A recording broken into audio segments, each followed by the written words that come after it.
Salve. Salve. Salam berjumpa kembali untuk Bapak Mama sekalian, baik yang ada di sini maupun yang ada di rumah. Dalam kegiatan katekese pada bulan pendidikan nasional tahun 2025 Keuskupan Maumere. Selamat datang. Apa kabar semuanya? Baik, puji Tuhan. Semua Bapak Mama dalam keadaan sehat. Mudah-mudahan juga Bapak Mama di rumah dalam keadaan sehat walafiat. Baik Bapak Mama sekalian, sebelum kita melanjutkan kegiatan katekese kita, ada baiknya kita perkenalkan diri dulu, biar Bapak Mama yang di rumah juga tahu. Kita pelayan pastoral Paroki Santo Gabriel YOT. Kita mulai dari Pak Ito. Baik, terima kasih. Perkenalkan, nama saya Christophorus Moakrapet, biasa dipanggil Ito. Saya anggota seksi kerasulan Kitab Suci DPP.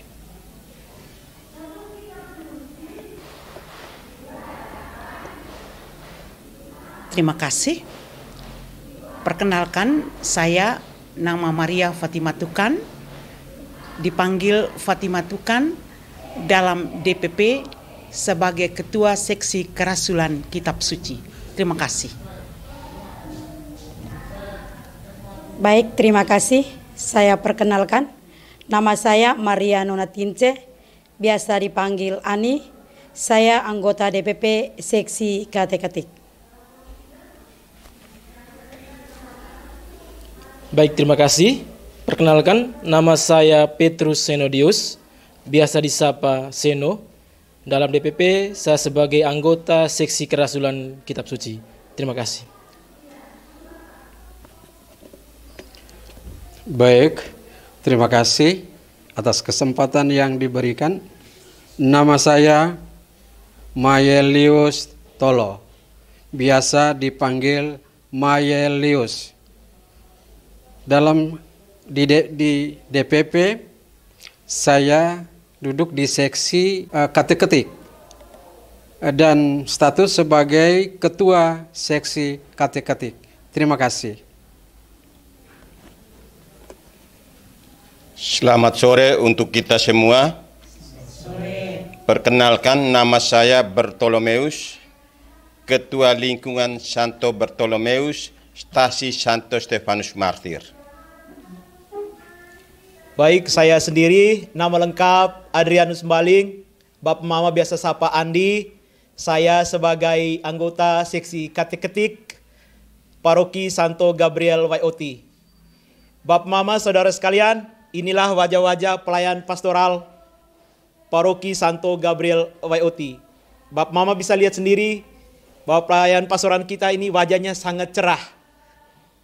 Dari warna aura mukanya sangat cerah sekali, walaupun usianya ada yang masih muda, yang sudah tua tapi tetap cerah.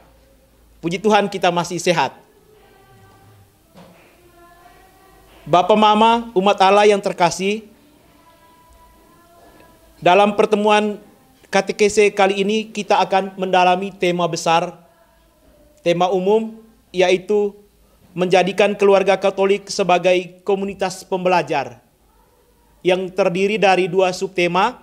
Subtema yang pertama, keluarga pembelajar pertama dan utama bagi pendidikan anak. Subtema yang kedua, keluarga Katolik, transformasi dari komunitas iman menuju komunitas pembelajar. Jadi Bapak Mama, saudara sekalian terkasih, kita akan mendalami tema yang pertama, yaitu keluarga pembelajar pertama dan utama bagi pendidikan anak. Bapak Mama, saudari umat Allah yang terkasih, sebagai umat Katolik, pada bulan Mei tidak hanya dikenal sebagai bulan Maria, tetapi juga dikenal sebagai bulan pendidikan nasional. Pada bulan pendidikan nasional, sebuah momen istimewa untuk merefleksikan peran keluarga dalam mendidik anak-anak secara akademis, iman, dan karakter. Bagi gereja, keluarga adalah gereja rumah tangga, komunitas pertama tempat anak belajar mengenal nilai-nilai kehidupan, kasih, doa, dan iman kepada Tuhan. Melalui katekese ini, kita diajak untuk menyadari kembali bahwa keluarga Katolik adalah komunitas pembelajar yang menumbuhkan pribadi tangguh, penuh kasih, dan siap menjadi terang bagi sesama meski dalam kesederhanaan. Bapak Mama sekalian, mari kita awali kegiatan kita dengan menyanyikan lagu pembuka. Maria, Bunda kita, Bunda penuh cinta, Bunda perawan yang tidak bercela, Ratu surgawi, pemohon rahmat Allah, pendamping gereja Kristus sepanjang masa. Ave, Ave Maria, Ave Bunda Allah, Ave, Ave Maria, Bunda kita penuh cinta.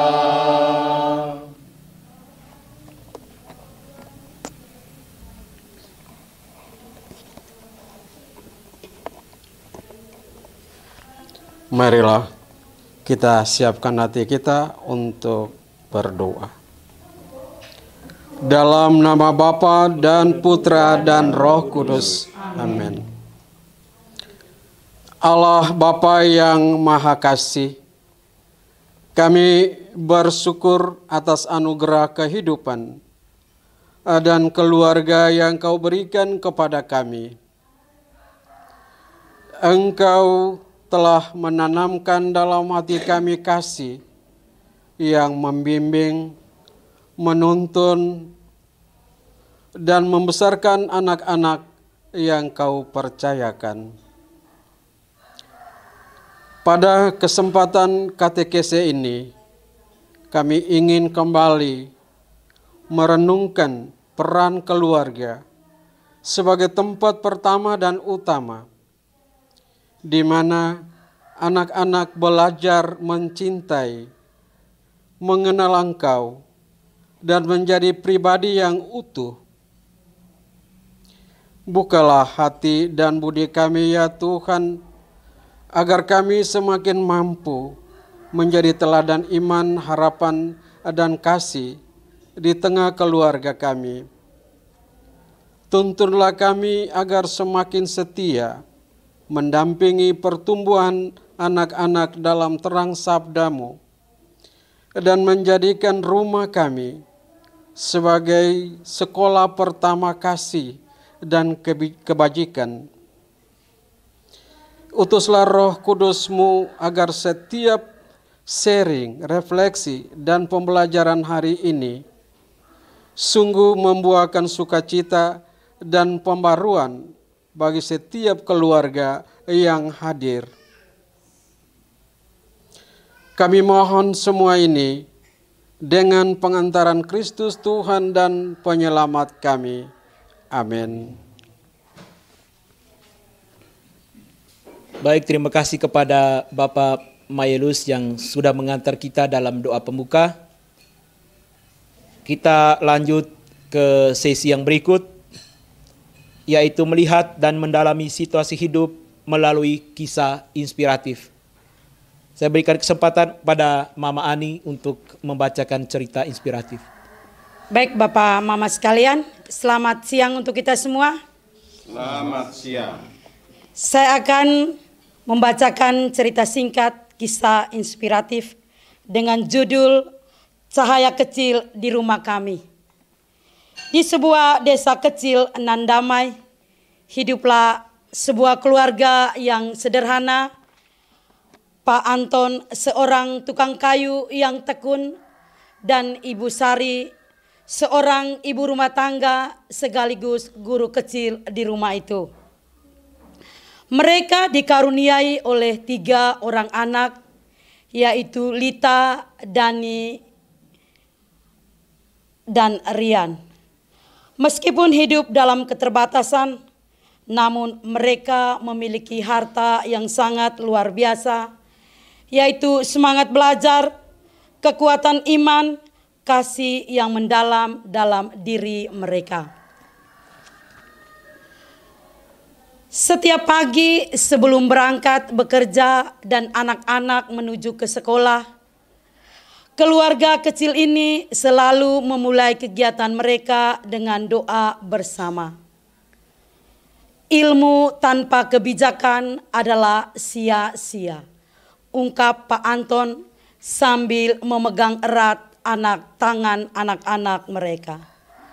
Apapun yang kita jalani hari ini, ingatlah bahwa Tuhan selalu hadir bersama kita. Bu Sari meskipun pendidikannya hanya sekolah menengah, tetapi ia tak pernah lelah untuk mendidik anak-anaknya. Ia menanamkan nilai-nilai kehidupan, kejujuran, kerja keras, dan kasih sayang. Setiap malam mereka duduk bersama, membuka kitab suci, membaca lalu berdiskusi.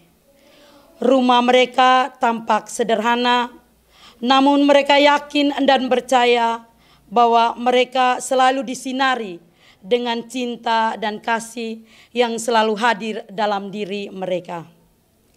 Suatu hari, Lita anak sulung mulai menghadapi kesulitan di sekolah. Nilai matematikanya sudah terus menurun, membuatnya kehilangan atau patah semangat. Kata Lita, aku tidak cukup pintar, Bu, katanya sambil menunduk. Mungkin aku tidak memang bakat. Bu Sari merangkul putrinya dengan lembut sambil berkata, "Nak, Tuhan tidak menciptakan anak yang gagal. Ia hanya menanam benih yang berbeda dalam setiap diri anak-anak. Tetaplah kita untuk merawatnya." Sejak saat itu, setiap malam Bu Sari menemani Lita belajar. Tidak ketinggalan juga Pak Anton untuk mendampingi anaknya belajar. Mereka belajar menghitung sehingga menunjukkan bahwa keluarga mereka sangat dekat. Kata Pak Anton suatu malam, siapapun dia, kita harus berani mencoba untuk mencapai suatu keberhasilan. Perlahan semangat Lita tumbuh kembali. Ia mulai percaya diri dan nilainya pun semakin membaik.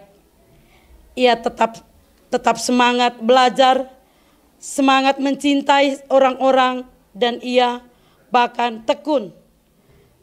Pak Anton berkata, kepintaran bukanlah semata, namun keberhasilan adalah kunci dalam segala kesuksesan. Suatu sore, si bungsu pulang tergopoh-gopoh sambil membawa dompet yang dia temukan di jalan. Isinya cukup banyak uang. Katanya, "Aku bingung, aku harus kemana?" Pak Anton sambil melihat anaknya dan menatap lembut. "Ini bukan tentang uang, Nak. Ini tentang kejujuran. Lalu apa yang harus aku lakukan?" Keesokan harinya, bapak dan si anaknya untuk mengembalikan uang itu kepada pemiliknya. Waktu berjalan, Lita lulus sekolah dengan nilai yang sangat baik dan mendapat beasiswa di bangku kuliah. Anak kedua menjadi remaja yang penuh semangat membantu orang tua dan orang lain yang ada di sekitar kita. Dan Rian tumbuh menjadi anak yang jujur, bijaksana, semua berkat didikan dari dalam rumah mereka. Di malam-malam yang tenang, keluarga ini sering berkumpul di ruang tamu dan ibu tersenyum lebar sambil berkata, "Kita tidak mungkin kaya harta, tapi kita kaya pelajaran hidup. Karena rumah ini adalah sekolah pertama kalian dan kasih itulah pelajaran utamanya." Terima kasih. Baik Bapak Mama sekalian, terima kasih kepada Mama Ani yang sudah membacakan cerita inspiratif dengan sangat baik. Jadi Bapak Mama di rumah juga bisa bersama untuk merenungkan cerita inspiratif sembari Bapak Mama saudara sekalian yang ada di sini, kita merenung bersama untuk mendalami dengan sharing pengalaman kita sesuai dengan cerita inspiratif di atas. Yang pertama, saya berikan kesempatan kepada Bapak Mayelus untuk sharing kira-kira apa peran yang dimainkan oleh Pak Anton dan Bu Sari dalam mendidik anak-anak mereka di luar pendidikan sekolah. Baik, terima kasih untuk kesempatan yang diberikan. Setelah saya mendengar cerita inspiratif tentang cahaya kecil di rumah kami, saya merenungkan dan saya merefleksikan bahwa Bapak Antoni luar biasa. Luar biasa. Mempunyai visi yang jauh untuk keluarganya. Maka dia sangat menyadari bahwa pendidikan sangat penting bagi ketiga anaknya. Olehnya, yang saya melihat sepertinya peran tugas antara Pak Anton dan Ibu Sari sudah diatur sedemikian rupa sehingga semuanya berjalan sesuai dengan rencana. Bapak Anton dalam keluarga ini berperan sebagai ayah yang menanamkan nilai-nilai kebajikan, kebijaksanaan, dan spiritualitas kepada anak-anak mereka melalui doa dan keteladanan. Sedangkan Ibu Sari berperan, dia membimbing anaknya belajar membaca, menulis, dan menghitung. Dan bukan hanya itu, pendidikan tentang nilai-nilai moral pun Ibu Sari tanamkan kepada anak-anaknya, yaitu tentang kejujuran, tentang kasih sayang, dan juga ketekunan. Selain itu juga, bukan hanya hal pengetahuan atau akademiknya, tetapi spiritualitas dan emosionalnya Ibu Sari tanamkan kepada anak-anak mereka. Dan saya melihat suasana dalam keluarga ini juga sangat hidup, damai, dan tenang. Dan saya berpikir bahwa kita sebagai keluarga Katolik juga bisa belajar dari keluarga Pak Anton dan Ibu Sari. Mungkin hanya Demikian yang dapat saya sharingkan sesuai pengalaman saya. Terima kasih. Baik, terima kasih Bapak Mayelius atas sharingnya. Bapak Mama Saudara sekalian terkasih, dari Bapak Mayelius kita bisa menarik satu poin bahwa keluarga Bapak Anton dan Ibu Sari bisa bertanggung jawab dan memberi motivasi serta nilai-nilai kehidupan berkaitan dengan iman, karakter, dan kasih. Sekali lagi terima kasih Bapak Mayelius. Yang berikut untuk Bapak Eus, mungkin saring pertanyaan nomor 2. Bagaimana sikap keluarga ini dalam menghadapi kesulitan yang dialami Lita? Apa yang bisa kita pelajari dari cara mereka mendampingi anak-anak menghadapi tantangan? Terima kasih. Cahaya kecil di rumah kami adalah sebuah cerita iman yang sangat inspiratif. Kalau kita melihat keluarga ini mengatasi masalah yang dihadapi oleh Lita. Lita adalah anak pertama dari 3 bersaudara. Bapaknya nama Pak Anton, mamanya nama Ibu Sari. Lita dan adik-adiknya masih sekolah. Mereka penuh dengan semangat belajar, kekuatan iman, dan saling mengasihi di antara mereka. Karena mereka tahu bahwa kasih adalah hukum yang pertama dan utama yang diajarkan oleh Sang Juru Selamat kita. Kasihilah sesama manusia seperti dirimu sendiri. Tetapi sebagai anak sekolah, sebagai manusia, Lita juga mengalami kesulitan di sekolah, khususnya ilmu matematika. Nilainya terus menurun. Semangat belajarnya juga berkurang. Tetapi kedua orang tuanya tidak memarahi Lita. Mereka juga tidak kecewa. Mereka tidak menyesal. Tetapi mereka terus mendampingi Lita dengan penuh kasih sayang. Mereka mendampingi dengan sabar dan kreatif. Mereka mengarahkan dan juga menguatkan dengan cara-cara baru, kegiatan-kegiatan baru untuk mengatasi masalah yang dihadapi oleh Lita.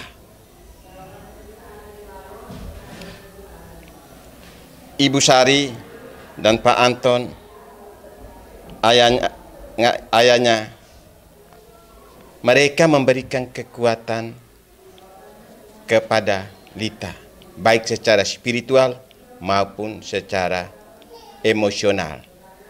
Secara emosional, Lita dilarang jangan emosi, jangan marah, jangan malu, harus tetap kuat. Secara spiritual, kita hidup selalu bersama-sama dengan Tuhan. Oleh karena itu, percayalah bahwa Tuhan pasti akan membantu kita dalam menghadapi kesulitan. Sebagai orang tua, kita harus hadir dalam setiap kesempatan yang dihadapi oleh anak-anak kita. Kita harus memberikan motivasi, memberikan dorongan, memberikan semangat kepada anak-anak kita ketika anak kita mengalami kesulitan atau permasalahan. Demikian dari saya. Baik, terima kasih Bapak Eus. Dari Bapak Eus, Bapak Mama, Saudara sekalian terkasih, bisa kita tarik intisarinya bahwa keluarga Bapak Anton dan Bu Sari ini mampu untuk bersatu manakala anggota keluarganya menghadapi kesulitan. Jadi baik, kita lanjut seri yang ketiga untuk Mama Fat. Bagaimana peran keluarga dalam membentuk karakter dan iman anak-anak. Terima kasih. Yang pertama saya mau katakan bahwa keluarga Pak Anton, Ibu Sari bersama ketiga anak memberikan contoh bagi keluarga Katolik di zaman sekarang. Keluarga sebenarnya merupakan fondasi, dasar pendidikan yang pertama dan utama, di mana anak-anak bertumbuh ke arah yang baik ataupun ke arah yang tidak baik berada dalam keluarga. Contoh dari keluarga Pak Anton bersama istrinya Ibu Sari dan ketiga anaknya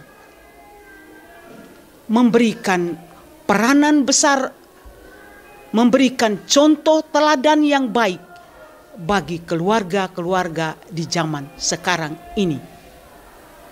Jadi, pada dasarnya kita harus menyadari bahwa keluargalah menjadi tempat pertama dan utama anak kita bertumbuh. Contoh-contoh praktis yang diberikan oleh Pak Anton bersama keluarganya seperti berdoa bersama, membaca kitab suci,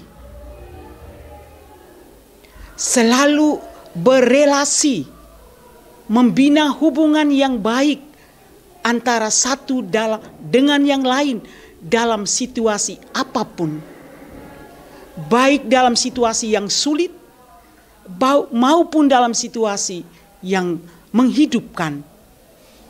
Inilah membuat keluarga Pak Anton bertumbuh dan berkembang dalam kedewasaan iman dan spiritual maupun moral dan sosial.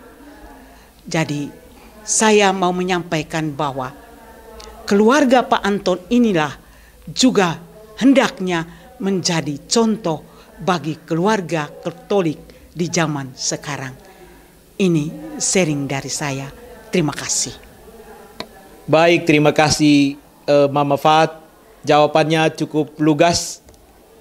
Bapak Mama sekalian, dari Mama Fat kita bisa mengambil satu poin bahwa apapun situasi dan kondisi keluarga kita, keluarga merupakan fondasi utama dalam mengarungi kerasnya kehidupan. Baik, kita lanjut ke sharingan yang berikut kepada Bapak Seno. Apa yang bisa kita mulai hari ini agar rumah kita menjadi komunitas pembelajar yang hidup dalam terang Tuhan? Sharingkan. Baik, terima kasih. Selamat siang menjelang sore untuk Bapak Mama semuanya yang ada di rumah maupun Bapak Mama semua yang ada di studio. Baik, tentang apa yang bisa kita mulai hari ini di rumah kita sebagai komunitas pembelajar yang hidup dalam terang Tuhan, saya kira cerita inspiratif dari Bapak Anton dan Ibu Sari dan juga ketiga anaknya mengajarkan kita untuk harus memulai hidup kita dengan hal-hal yang sangat sederhana.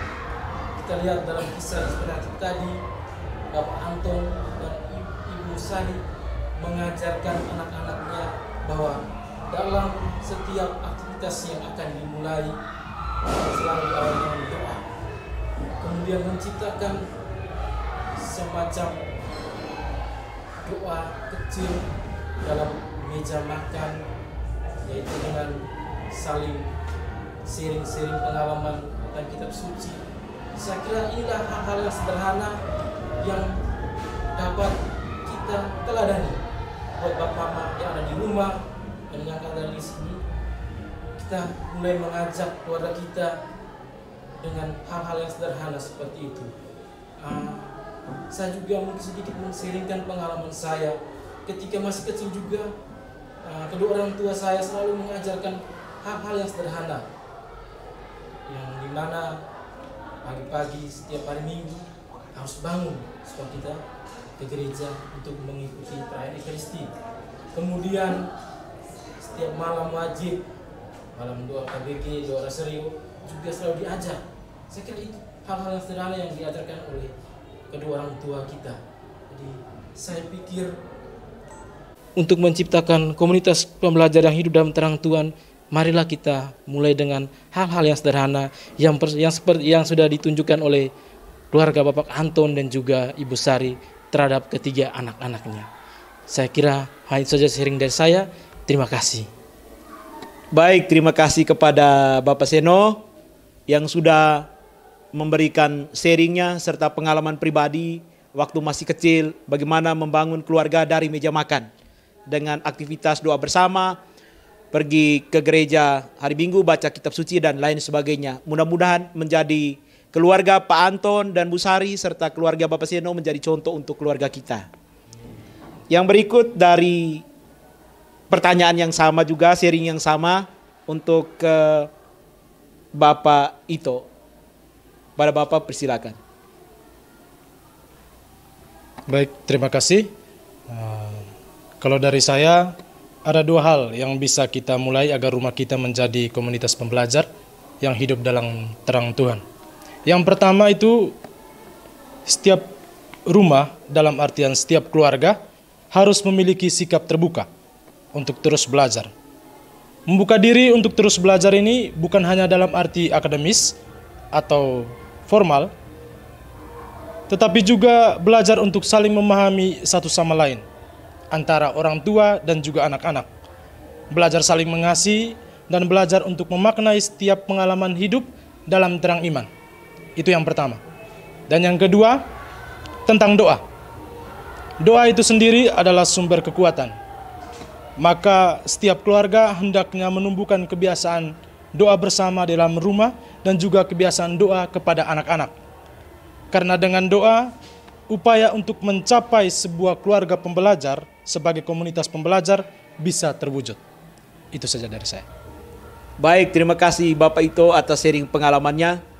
Bapak Mama, saudara sekalian yang terkasih, dari Bapak Ito kita bisa mengambil 2 poin penting. Yang pertama adalah kerendahan hati untuk mau belajar. Yang kedua adalah doa. Kalau kita mau lebih eksplisit lagi, ada doa, derma, kesaksian, dan keselamatan. Terima kasih Bapak Mama sekalian atas sharing pengalaman yang sangat menginspirasi keluarga Katolik dimanapun kita berada. Jadi untuk sesi pertama kita sudah selesai, kita mengambil sebuah intisari dari sharing pengalaman yang kita sampaikan pada kesempatan ini dengan sinkronisasi dengan cerita inspiratif yang kita dengar bersama. Bapak Mama, saudara-saudara yang terkasih, dalam perjalanan hidup kita, rumah adalah tempat pertama segala sesuatu dimulai. Disinilah keluarga menjadi komunitas pembelajar pertama dan utama, seperti pembentukan karakter, iman, akademik, dan nilai-nilai kehidupan. Kisah cahaya kecil di rumah kami menggambarkan kesederhanaan keluarga biasa menjadi keluarga yang luar biasa lewat kasih dan keteladanan. Pak Anton dan Bu Sari, walaupun hidup sederhana, mereka mampu menjadikan rumah sebagai sekolah kehidupan untuk belajar banyak hal tentang nilai-nilai kehidupan. Keluarga ini selalu hadir manakala anggota keluarga mereka, Lita dan Rian, menemui berbagai tantangan dan kesulitan. Mereka mampu menemukan arah dari teladan keluarganya. Mereka tidak hanya memberi wejangan, tetapi menunjukkan kebenaran melalui tindakan nyata.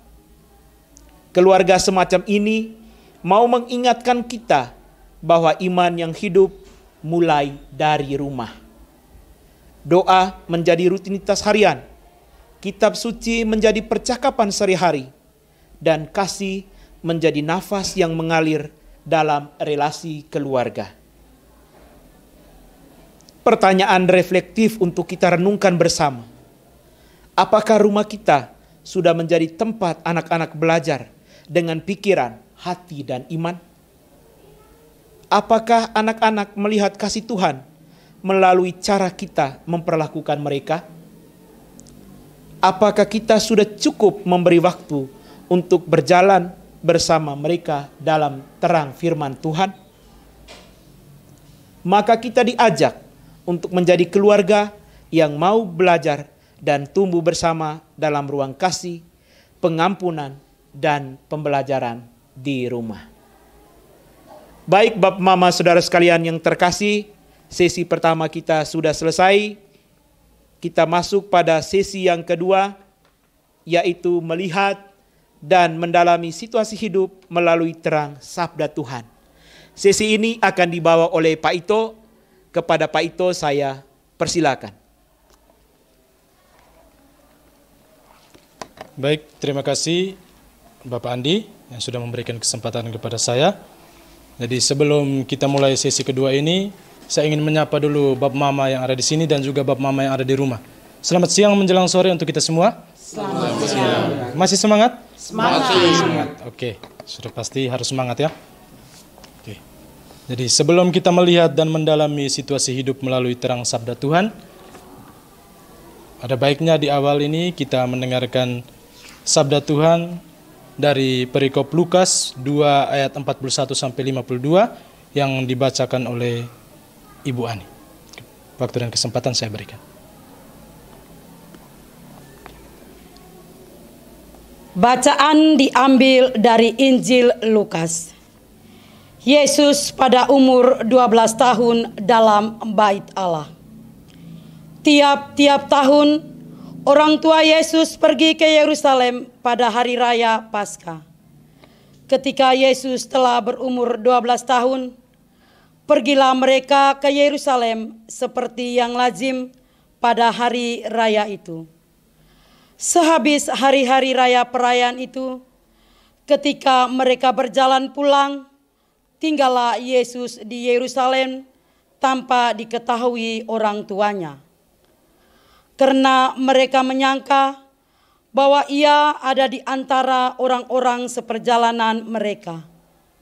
Berjalanlah mereka sehari perjalanan jauh, lalu mencari dia di antara kaum keluarga dan kenalan mereka. Karena mereka tidak menemukan dia, kembalilah mereka ke Yerusalem sambil terus mencari dia. Sesudah 3 hari, mereka menemukan dia dalam bait Allah. Ia sedang duduk di tengah-tengah alim ulama sambil mendengar mereka dan mengajukan pertanyaan-pertanyaan kepada mereka. Dan semua orang yang mendengar dia sangat heran dan kecerdasannya. Dan ketika orang tuanya melihat dia, tercenganglah mereka. Lalu kata ibunya kepadanya, "Nak, mengapa engkau berbuat demikian terhadap kami? Bapamu dan aku dengan cemas mencari engkau." Jawabnya kepada mereka, "Mengapa kamu mencari aku? Tidakkah kamu tahu bahwa aku harus berada di dalam Bapa Bapakku?" Tetapi mereka tidak mengerti apa yang dikatakannya kepada mereka. Lalu ia pulang bersama-sama mereka ke Nazaret. Ia tetap hidup dalam asuhan mereka. Dan ibunya menyimpan semua perkara itu di dalam hatinya.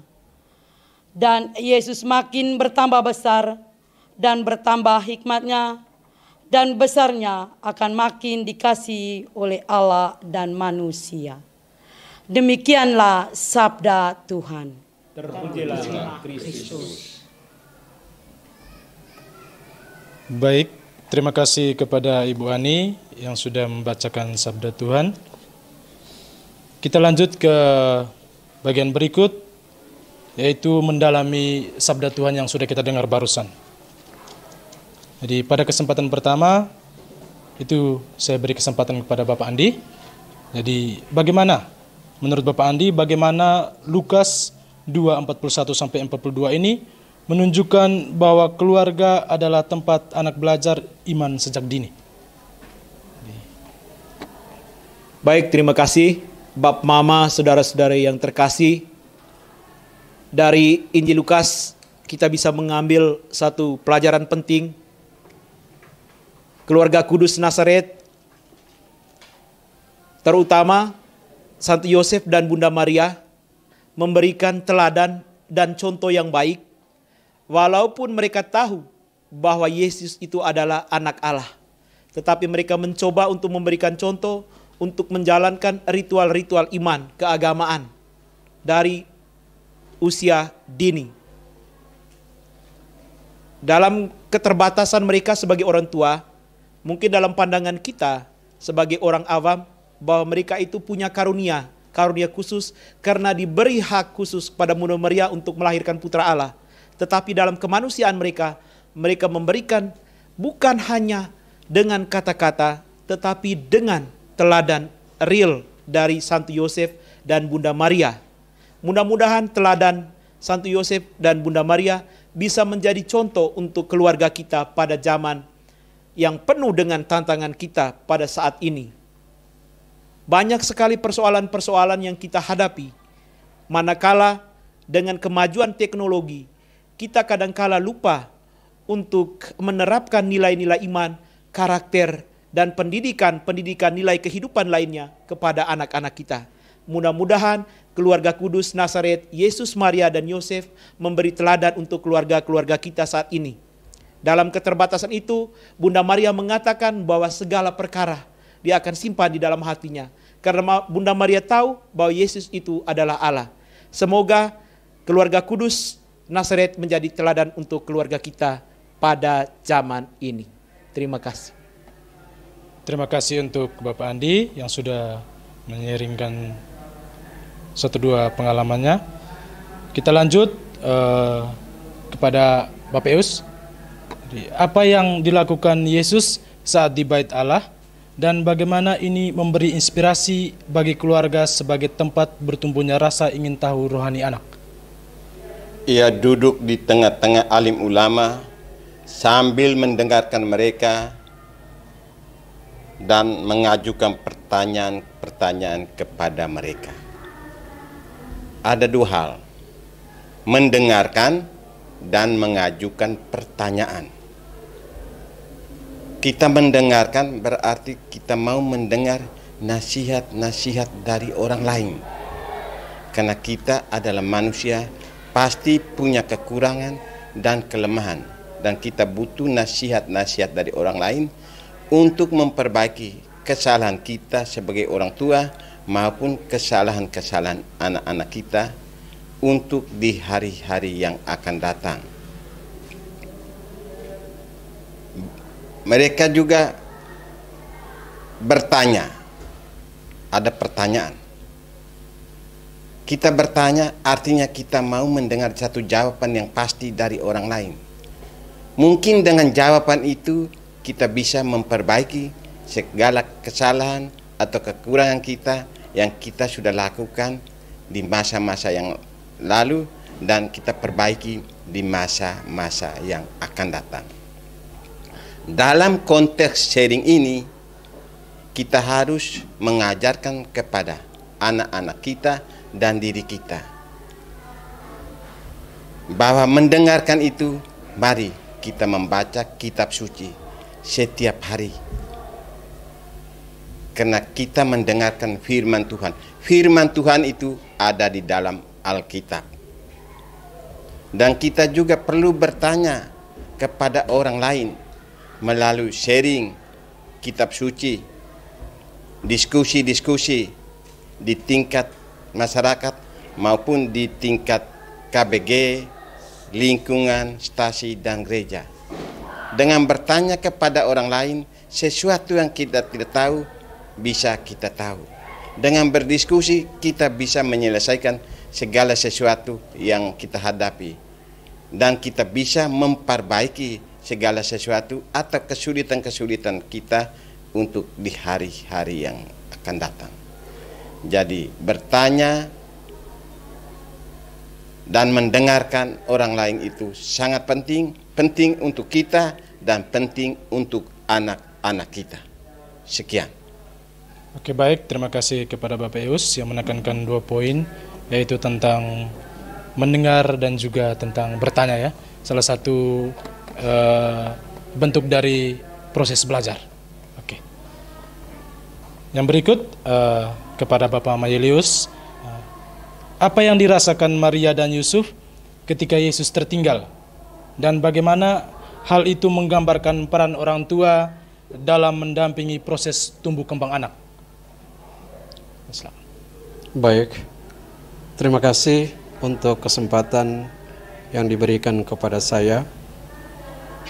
Saya boleh men-sharingkan pengalaman saya setelah mendengar kitab suci dari Injil Lukas.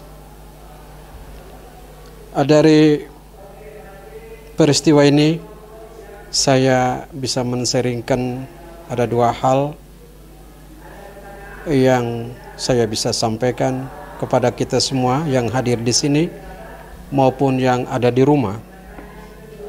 Yang pertama, iman dari Bunda Maria dan Bapak Yusuf yang luar biasa. Mereka sungguh beriman, sehingga walaupun mereka dengan perasaan cemas, tetapi mereka tidak seperti orang tua lainnya begitu gelisah yang luar biasa. Dengan tenang mereka 2 menghadapinya. Itu tidak lain tidak bukan karena iman mereka yang teguh. Kemudian hal yang kedua orang ini, Bunda Maria dengan Santo Yusuf, sungguh sabar.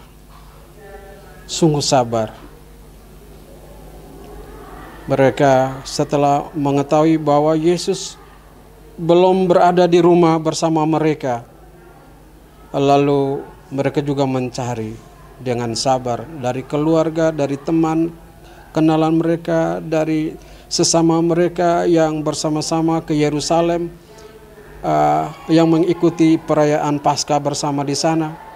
Tetapi mereka tidak serta-merta untuk begitu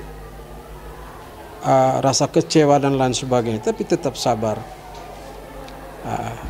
Dan mereka sungguh hal yang berikut, saya melihat mereka sungguh menghormati, mencintai anak-anak mereka, dan mereka merasa bertanggung jawab. Walaupun mungkin mereka di antara keluarga, tetapi sebagai orang tua yang bertanggung jawab, mereka tetap mencari sampai menemukan anak mereka di Yerusalem. Dan mereka dengan sabar pula menghadapi Yesus untuk menjemputnya pulang kembali ke Nazaret. Lalu dengan segala macam perasaan comelan dari ibu seperti yang kita dengar, itu sudah memang hal yang biasa sebagai orang tua karena kecemasan dari orang tua, terutama dari Bunda Maria dengan Santo Yusuf. Kedua hal ini menjadi pembelajaran untuk kita semua sebagai keluarga Katolik untuk mengikuti contoh dan teladan yang telah ditunjukkan oleh Bunda Maria dan Santo Yosef. Keteguhan iman dan kesabaran di dalam menghadapi anak-anak kita yang dengan segala macam karakter dan lain sebagainya. Mungkin hanya demikian apa yang saya bisa sharingkan pada kesempatan ini. Terima kasih. Baik, terima kasih untuk Bapak Mayelius. Jadi Bapak Mayelius menyoroti tentang teladan dari Bunda Maria dan Santo Yosef, yaitu tentang ketenangan, tanggung jawab dalam membimbing dan menuntun anak-anak menuju ke arah yang lebih baik dan dewasa dalam iman. Oke, Baik, terima kasih Bapak Mayelius. Kita lanjut kepada Ibu Ani. Apa makna ucapan Yesus tentang rumah Bapakku dalam kaitannya dengan pendidikan iman dalam keluarga? Baik, terima kasih untuk Kakak Ito. Makna ucapan Yesus tentang rumah Bapakku dalam kaitannya dengan pendidikan iman dalam keluarga. Ini mengingatkan kita bahwa setiap anak memiliki benih panggilan ilahi dalam diri anak kita masing-masing. Tugas kita keluarga, orang tua, adalah membantu anak-anak kita untuk menemukan dan memahami relasinya dengan Tuhan. Dan kita juga harus mengajarkan kepada anak-anak kita harus relasi dengan orang-orang yang ada di sekitar kita, baik keluarga, sahabat, maupun orang lain, sehingga terciptalah kedamaian dan kenyamanan dalam diri kita masing-masing. Terima kasih. Oke, terima kasih Ibu Ani. Baik, kita lanjut untuk Kakak Seno. Menurut Kakak, apa makna Yesus kembali ke Nazaret dan hidup taat kepada orang tuanya bagi kehidupan keluarga di masa kini? Baik, terima kasih atas kesempatan yang diberikan. Menarik kisah dalam Injil Lukas tentang Yesus anak yang tertinggal di Bait Allah ini, dengan pertanyaan tentang kembali ke Nazaret dan hidup taat kepada orang tuanya bagi keluarga masa kini. Saya lihat bahwa dalam bacaan ini Yesus menyadari bahwa dia dipanggil secara khusus untuk menjadi orang kudus, dan juga ia sangat percaya karena ia adalah anak Allah. Sehingga kita lihat dalam tanya jawabnya, dialognya bersama para imam, dia sangat lincah sekali dalam berbicara tentang agama. Tetapi dalam kesadaran tentang panggilan yang kudus itu, Yesus tetap kembali untuk menghormati dan menaati orang tuanya. Jadi makna Yesus kembali ke Nazaret, kita lihat bahwa Nazaret itu kita artikan sebagai dalam keluarga kita masing-masing. Nazaret sebagai keluarga kita masing-masing. Kita kembali pada keluarga kita. Dalam dunia saat ini, dalam perkembangan teknologi, kita lihat anak-anak kita sudah keluar dengan lingkungannya, sudah dipengaruhi lingkungannya. Banyak hal yang mereka lakukan, hal-hal yang negatif, sudah tidak lagi menaati perintah orang tua. Tetapi dengan bacaan suci pada sore hari ini menyadarkan kita, menyadarkan anak-anak untuk kembali lagi ke Nazaret. Nazaret adalah keluarga, di mana keluarga menjadi tempat utama anak-anak belajar. Keluarga menjadi sekolah pertama, dan orang tua adalah guru pertama. Saya kira itu yang maksud dari apa makna kembali ke Nazaret dan hidup taat pada orang tuanya. Terima kasih. Baik, terima kasih Kakak Seno. Jadi Kakak Seno menekankan tentang pentingnya nilai saling menghargai dan saling menghormati, ya, antara anak-anak kepada orang tua dan juga orang tua kepada anak-anak. Jadi kita lanjut pada Manfaat. Kira-kira pelajaran apa yang dapat kita petik dari kisah keluarga kudus? Mungkin Manfaat bisa sharingkan 1-2 pengalaman. Terima kasih itu.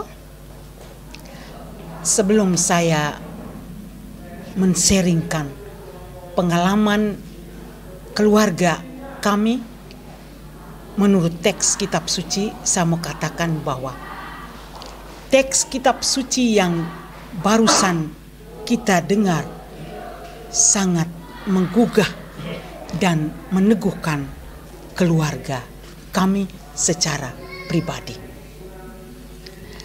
Mau dikatakan bahwa doa setiap hari di mana keluarga-keluarga Katolik mengucapkan doa. Yesus, keluarga kudus Nazaret, Yesus, Maria dan Yosef sangat bermakna bagi keluarga Katolik di zaman sekarang ini. Dalam teks ini memberikan pembelajaran kepada kami sekeluarga maupun keluarga dalam komunitas kita pada umumnya dan semua keluarga Katolik di mana saja berada. Hendaklah menjadikan keluarga sebagai dasar, fondasi pendidikan yang pertama dan utama yang seperti diteladankan oleh Maria, Yosef, dan Yesus sendiri. Yesus biarpun dia sebagai Allah, dan itu disadari oleh Maria dan Yosef, tetapi tetap dalam kesetiaan. Yesus tetap taat kepada mama dan bapa Maria dan Yosef, dan sekaligus Maria dan Yosef tetap memberikan teladan hidup bagi Yesus. Keteladanan Maria dan Yosef inilah yang membuat kita hendaklah mengikuti teladan ini, hidup di dalam iman, harapan, dan cinta kepada Tuhan dan sesama. Kiranya doa keluarga kudus Nazaret tetap memberikan kekuatan bagi keluarga-keluarga Katolik di zaman sekarang yang banyak mengalami tantangan dan godaan ini.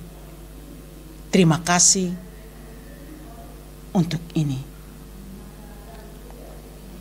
Baik, terima kasih Mama Fat yang sudah berbagi pengalaman dan juga pesan-pesan untuk kita semua yang ada di sini dan juga Bapak Mama yang ada di rumah.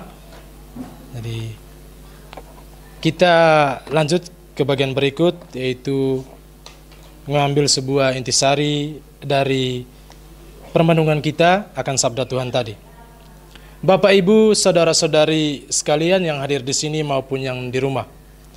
Penginjil Lukas secara garis besar ingin berbagi kisah tentang Yesus yang tertinggal di Bait Allah. Dan bagaimana dalam kisah ini tergambar jelas relasi antara anak dan orang tua juga lingkungan sekitar. Sabda Tuhan yang kita dengar dan renungkan ini merujuk pada keluarga, khususnya orang tua yang merupakan pedoman utama dan paling pertama dalam memberi teladan hidup bagi anak-anak. Sama seperti Maria dan Yosef, kita sekalian diajak untuk memberi teladan yang baik dalam membimbing anak-anak agar bertumbuh dan menjadi pribadi yang baik dan penuh iman. Bapak, Ibu, saudara-saudari sekalian, dari kisah ini pula kita belajar bahwa keluarga sejatinya adalah komunitas pembelajar yang mana dalam komunitas ini setiap orang tua dan anak-anak bertumbuh dalam kasih, pengertian, dan dalam iman. Orang tua belajar memahami anak-anaknya dan anak-anak belajar dari teladan hidup orang tuanya. Maka dari itu, mari kita sama-sama sebagai keluarga Katolik membuka diri untuk terus belajar dan bertumbuh sebagai sebuah komunitas pembelajar yang unggul dari segi akademik maupun dari segi iman. Sekian dan terima kasih. Baik, terima kasih untuk Pak Ito yang sudah membawa kita dalam sesi pendalaman iman dalam terang sabda Tuhan. Dan terima kasih juga untuk Bapak Mama sekalian yang sudah men-sharingkan pengalaman-pengalamannya berdasarkan perikop Injil Lukas. Juga terima kasih kepada Bapak Mama yang di rumah yang sudah mengikuti sharing pendalaman iman dalam terang Sabda Tuhan. Jadi kita bergerak ke sesi yang berikut. Masih semangat ya Bapak Mama ya? Masih. Wah, luar biasa, puji Tuhan. Iya. Sesi yang berikut adalah kita mau menentukan rencana tindak lanjut sesuai dengan tema yang kita bahas pada pertemuan pertama ini. Yang pertama, kegiatan konkret apa yang perlu kita lakukan, kapan dilaksanakan, di mana, dan siapa yang bertanggung jawab. Bapak Mama semua diberi kesempatan untuk memberikan usul dan saran berkaitan dengan rencana tindak lanjut kita sesuai dengan tema yang kita sepakati bersama. Kita mungkin mulai dari Bapak Eus. Baik, terima kasih. Selamat sore untuk kita semua. Sore. Saya usulkan jam wajib belajar untuk anak-anak mulai dari SD sampai dengan SLTA. Kurang lebih 1 jam, dari jam 7 sampai dengan jam 8 malam.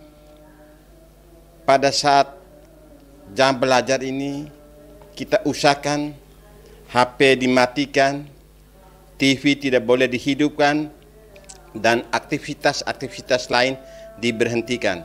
Harus dalam suasana hening, sehingga anak-anak kita boleh belajar, apakah itu belajar pelajaran mata pelajaran di sekolah, ataukah belajar berdiskusi tentang Injil, sharing tentang Injil, ataukah belajar tentang hal-hal lain yang berkaitan dengan pendidikan mereka. Jadi harus kerjasama dari gereja dan pemerintah setempat. Dan ini kalau bisa kita laksanakan setelah ini kegiatan ini untuk di paroki kita. Terima kasih usulan dari saya. Baik, terima kasih kepada Bapak Eus. Jadi Bapak Eus mengusulkan kira-kira tindakan konkret apa yang perlu kita lakukan, yaitu adalah memberlakukan jam produktif berkaitan dengan penanaman nilai-nilai baik iman, karakter, akademis, dan lain-lain, sehingga menciptakan 1 jam waktu hening di rumah. Itu dari Bapak Eus. Mungkin dari Bapak Mayelius. Terima kasih untuk kesempatan kembali. Saya pada dasarnya setuju dengan ide yang disampaikan oleh Bapak Eus. Ini bisa khusus di paroki kita, kalau kita bicarakan bersama-sama, mulai dari paroki, lalu kita turun ke KBG, lalu juga bekerja sama dengan pemerintah kita, pemerintah setempat, khususnya RT kalau lebih dekat, untuk kita merencanakan rencana tindak lanjut ini supaya katekesi kita ini bisa mulai hidup, mulai berjalan tentang pendidikan ini. Kemudian satu hal lagi menyangkut kita mulai dari keluarga kita yang ikut kegiatan ini untuk kita lebih hidup lagi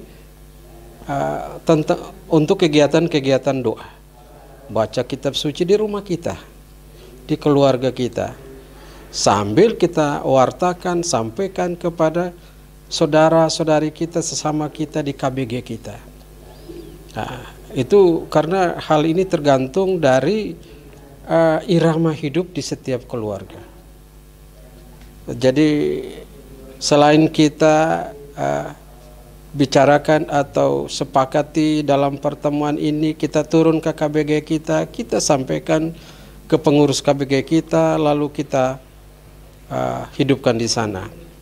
Dan sedikit pengalaman, kebetulan satu KBG saya dengan Pak Senong, dan kami dalam kegiatan katekese kami di kegiatan pesta-pesta sebelumnya juga sudah rencanakan, dan ada keluarga yang sudah berjalan, lalu ada keluarga juga yang berjalan, dan juga begitu ya namanya, itulah nama irama hidup tadi, sehingga kita tidak tahu di keluarga lain. Jadi itu untuk sementara saya kembalikan ke Pak Adi. Baik, terima kasih Bapak Mayarius. Saya kira Bapak Mama sekalian kita sepakat dengan dua usul saran. Saya bisa mengambil kesimpulan bahwa kegiatan konkret kita yang nyata kita lakukan adalah ciptakan waktu berkualitas, makan bersama, doa, belajar, sharing kitab suci, dan berbicara dari hati ke hati, mulai dari meja makan dan mulai dari keluarga kita sendiri. Nanti berkembang dari KBG, lingkungan paroki, dan seterusnya. Kita sepakat bahwa aksi nyatanya adalah ciptakan waktu berkualitas. Sepakat Bapak Mama? Sepakat. Saya kira juga Bapak Mama di rumah bisa bersepakat dengan Bapak Mama di sini untuk ciptakan waktu berkualitas di rumah, mulai dari keluarga masing-masing. Jadi baik Bapak Mama, sesi ketiga sudah berakhir. Dengan demikian kita akan lanjutkan ke doa penutup yang dibawakan oleh Bapak Seno. Baik, mari kita mengakhiri kegiatan katekese pada sore hari ini dengan doa penutup. Bapak Mama yang ada di rumah bisa mengikutinya dan saya mendoakannya di sini.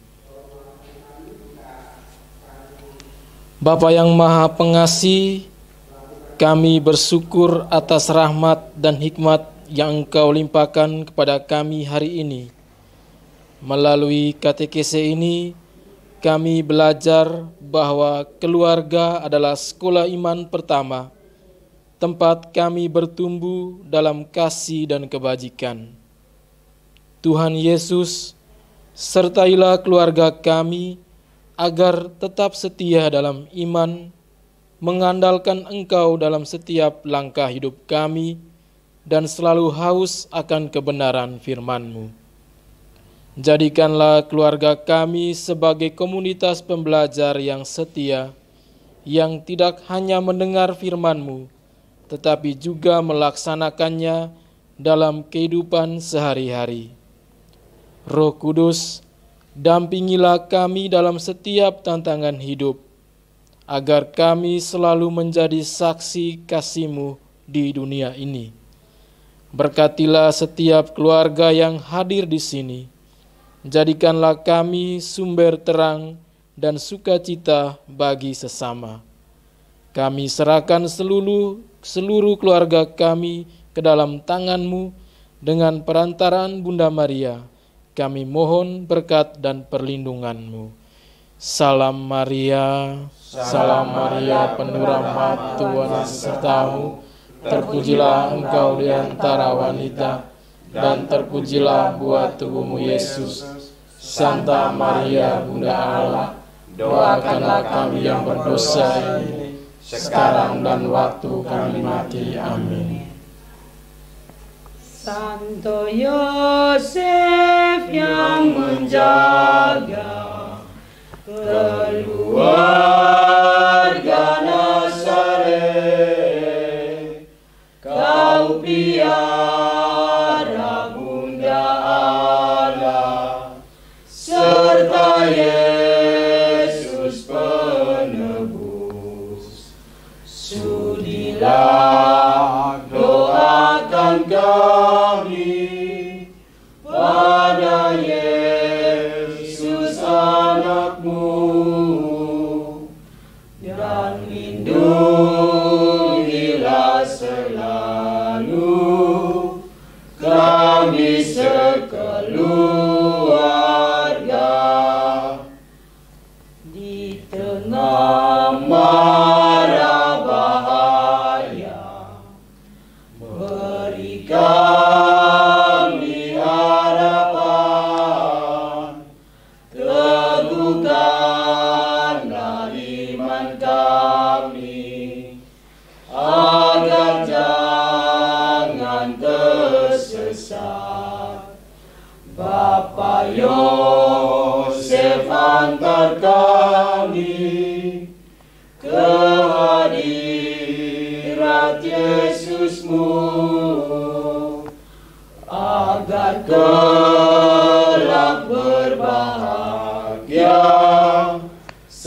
sertamu selamanya. Baik Bapak Mama, saudara-saudari yang terkasih, dengan demikian berakhirlah sudah kegiatan rangkaian acara katekese kita pada pertemuan pertama ini. Kami mengucapkan terima kasih banyak untuk Bapak Mama pelayan pastoral Paroki Santo Gabriel WOT. Semoga Tuhan selalu membimbing tugas dan karya pelayanan Bapak Mama sekalian di Paroki Santo Gabriel WOT. Saya juga menyapa Bapak Mama yang ada di rumah. Terima kasih banyak atas partisipasi Bapak Mama dari awal kegiatan sampai dengan selesai.